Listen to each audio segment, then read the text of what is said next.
Your Excellency, Rwandan President Paul Kagame, thank you very much for your time on this hectic day of yours. It's a pleasure.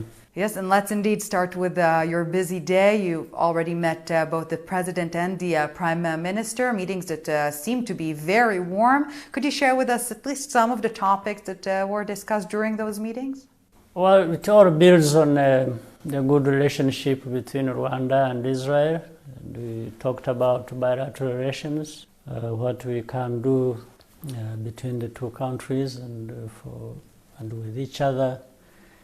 It covers many areas already ongoing, how to accelerate what is happening, like in area of agriculture, technology, energy. Well, in this respect, sir, some in the Arab League or the Palestinian Authority view Israel's strengthening ties with Africa as somewhat of a threat or danger, a bid to undermine perhaps the Palestinian cause.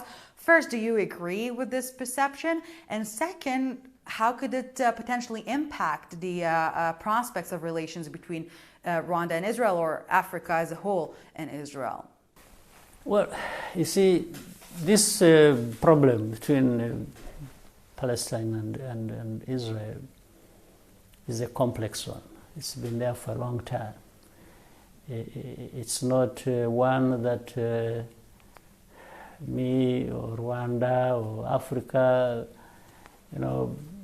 all put together are going to address. I think it would be an exaggeration or even a pretense, if you will.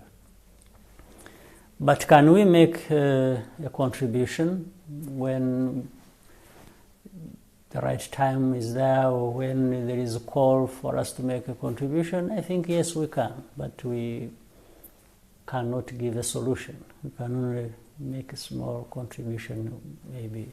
Well, you've mentioned the painful past of both nations, and of course there are many differences, but also similarities in the nations' journeys to rise from the ashes. And in the case of Israel, there are those who accuse it for sometimes making a cynical use of Holocaust memory in order to gain political benefits or political goals.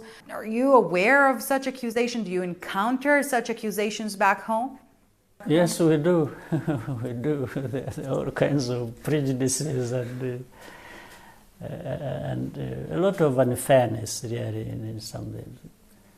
If anyone was to use that kind of history for political gains, it would be wrong. I don't think people rising out of this are going to be people who really want to use the tragedies for political gains. I think it's not fair, and I don't think anybody would be doing that. Look at Israel, where it has come from and where it is now. Or even Rwanda, in a small way, we 23 years now from genocide, we've made good progress. We've been reconciling our people, we've been, we made good progress in the socio-economic transformation. You've been there, you probably saw a bit of that. We are not where we want to be. We still have a long way to go, absolutely. But I don't think you can come to that by just using your history. I think it's just a distortion. There will always be people even who will tell you, oh, Holocaust didn't happen, or genocide didn't happen. There will be people who will tell you that. But you just take it in a stride and keep moving forward. Your Excellency, Rwandan President Paul Kagame, thank you very much for this interview. Thank you. Thank you very much.